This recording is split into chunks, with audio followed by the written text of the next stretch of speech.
Good morning. Hello everyone. Welcome to the middle of July, and I hope everyone is staying cool and healthy. On Monday, Premier Ford announced that several areas of Ontario could move into Stage 3 of the provincial reopening framework. Windsor-Essex was not one of them, similar to when the province announced Stage 2. We understand this decision, and it gives us time to prepare for Stage 3, which will involve opening more of our sports and recreation facilities. And I commend the people at Tecumseh for their commitment to staying safe and healthy through this pandemic. This week, Council met for our regular meeting, and we had several items of interest for our residents and business owners that I want to share with you. At Council, we heard about a new pilot project being launched this fall to provide support to resolve neighbor disputes. Family Services Windsor-Essex, in partnership with St. Clair College, offers Community Mediation Windsor-Essex, which is a program to assist in resolving neighborhood conflicts and disagreements. The primary goal is to help neighbors work through problems that do not fall under the town bylaw and regulation. This free service will benefit those willing to work together to reach a resolution. The town would help with referrals to the service. The service operates independently of the town and maintains the confidence of those who use it. We hope to have this program running here in Tecumseh by September 2020, and further details will be posted on our website in the next month. Town administration took the initiative this month to implement a temporary moratorium on portable signs for businesses in town. This means that the $50 fee will be waived for a portable sign, and length of time to have it on the property is extended. The town has also waived the restriction to limit the number of signs on multi-tenant properties. Business owners must still apply for a permit to ensure all signs adhere to the bylaw, but this should assist with advertising for businesses as part of Stage 2 reopening announced 2 weeks ago and going into Stage 3. A sign of progress in moving forward from COVID-19 will be seen on Monday, July 20th, as Town Hall will reopen for services following closure in March due to the pandemic. This means that some frontline services will be available in person between the hours of 1 p.m. and 4:30 p.m. beginning Monday.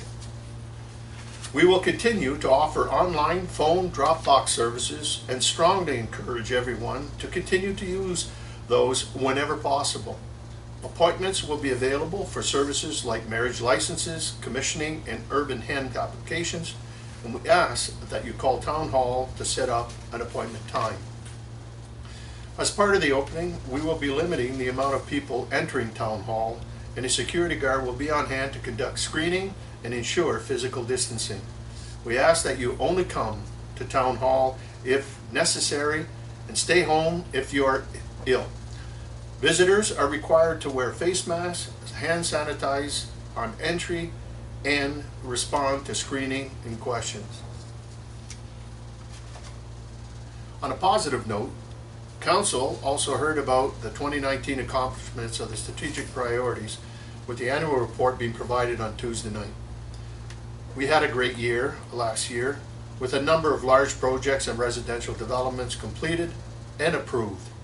Some of the highlights of 2019 work include completed 2 stormwater plans that will lead development of storm and wastewater management projects, invested approximately $5 million in infrastructure projects like new washrooms at McAuliffe Park, bike lane markings on L'Esperance Road, and new benches at parks. Received a 100% rating for our drinking water and water systems, completed flood emergency response plans, introduced our new website with subscription services for users, partnered with regional teams and organizations to continue to deliver fiscally responsible program and services, as well as share ideas and support. Also along the line of good news delivered on Tuesday evening was the 2019 year-end financial report. I'm pleased to inform you that the town ended 2019 in a very strong surplus position. Our tax-supported operating surplus was $855,180, and capital surplus was $55,800, for a combined total of $913,980. Council moved this surplus into our infrastructure capital reserve for use on town projects in coming years. Council was very pleased with this result and give credit to administration for their continued financial stewardship of community tax dollars. On Wednesday, I had the opportunity to speak to Ontario's Standing Committee on Finance and Economic Affairs.